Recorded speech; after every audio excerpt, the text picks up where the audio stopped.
সবাইকে আসসালামু আলাইকুম। আজ রান্না করে দেখাবো আলুর দম।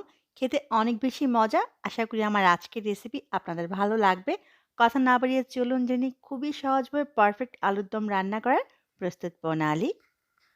আলুর দম রান্না করার জন্য আমি এখানে ১ কেজির ছোট সাইজের আলুগুলোর খোসাটা ফেলে খুব ভালো করে ধুয়ে নিয়েছি। আপনি চাইলে বড় সাইজের আলু খোসা ফেলে ৪ টুকরা বা ২ টুকরা করেও কেটে নিতে পারবেন। চলে এলাম চুলায়। চুলায় একটি প্যানে দিয়ে দিব 1/4 কাপ পরিমাণ রেগুলার খাবার তেল। এই তেলে আমি সম্পূর্ণ রান্নাটা করব। তেল গরম হলে এর মাঝে আমি আলুগুলো দিয়ে দিব। সুন্দর একটা কালারের জন্য আমি এখানে সামান্য একটু হলুদের গুঁড়া আর লবণ দিয়ে দিব। এবার আলুগুলোকে আমি ভেজে নিব ৫ থেকে ৬ মিনিটের মতো চুলা আঁচটা বাড়িয়ে রেখে আলুর গায়ে সুন্দর একটা কালার ধরে আসার আগ পর্যন্ত। ফিরে এলাম ৬ মিনিট পরে খুব সুন্দর একটা কালার ধরে আসছে। এই পর্যায়ে আলুগুলোকে আমি তেল থেকে উঠিয়ে নিব।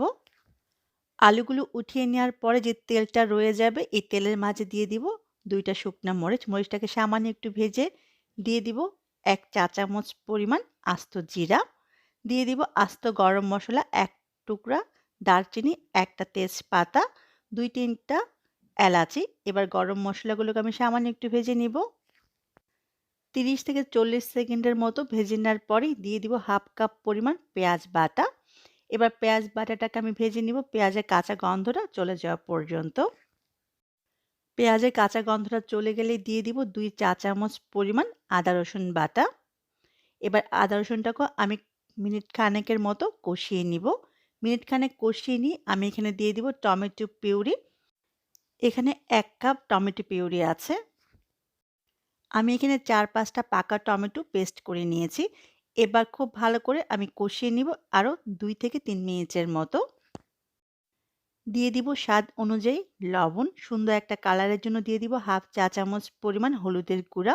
লাল মরিচের গুঁড়া দিয়ে দিব ১/২ চা চামচ পরিমাণ। ঝালটা আপনি আপনার টেস্ট অনুযায়ী কম বেশি করে নিতে পারবেন। ধনিয়া গুঁড়া দিয়ে দিব ১/২ চা চামচ পরিমাণ।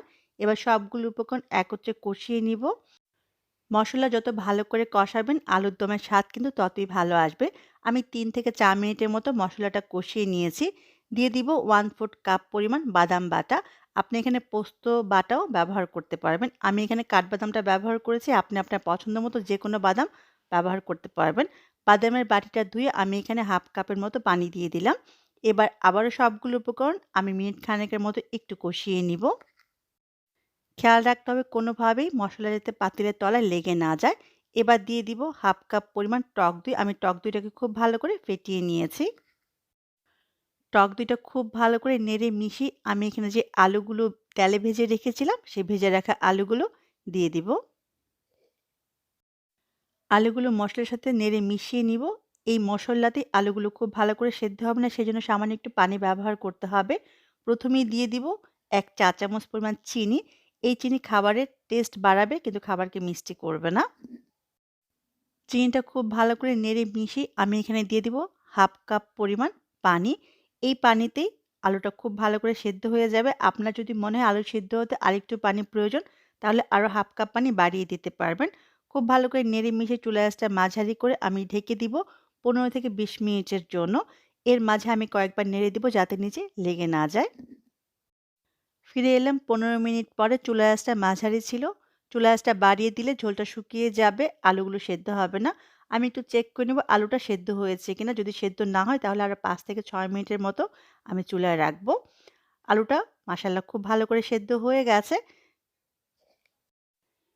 এই পর্যায়ে দিয়ে দিব ১ চা চামচ পরিমাণ গরম মসলার গুঁড়া। দিয়ে দিব ৪-৫ টা আস্ত কাঁচামরিচ ফ্লেভারের জন্য। আপনি ঝাল বেশি পছন্দ করলে কেটে ব্যবহার করতে পারবেন। ধনেপাতা কুচি দিয়ে দিব ২ থেকে ৩ টেবিল চামচ পরিমাণ। আবারও ঢেকে দিব ২ মিনিটের জন্য মসলার ফ্লেভারটা আসার জন্য। ফিরে এলাম ২ মিনিট পরে। মাশাআল্লাহ আমার আলুর দম একেবারে পারফেক্টভাবে রেডি হয়ে গেছে। এই পর্যায়ে লবণটা একটু চেক করে নেবেন লবণ ঠিক আছে কিনা। এবার উঠিয়ে পরিবেশন করুন খুবই মজার আলুর দম। রুটি, পরোটা বা লুচির সাথে খেতে অনেক বেশি মজা। অবশ্যই বাসায় রান্না করবেন আর আমার কমেন্ট বক্সে জানাবেন কেমন হলো। সবাই অনেক ভালো থাকবেন, আমার জন্য দোয়া করবেন। আবারও দেখা হবে। ততক্ষণ পর্যন্ত আল্লাহ হাফিজ।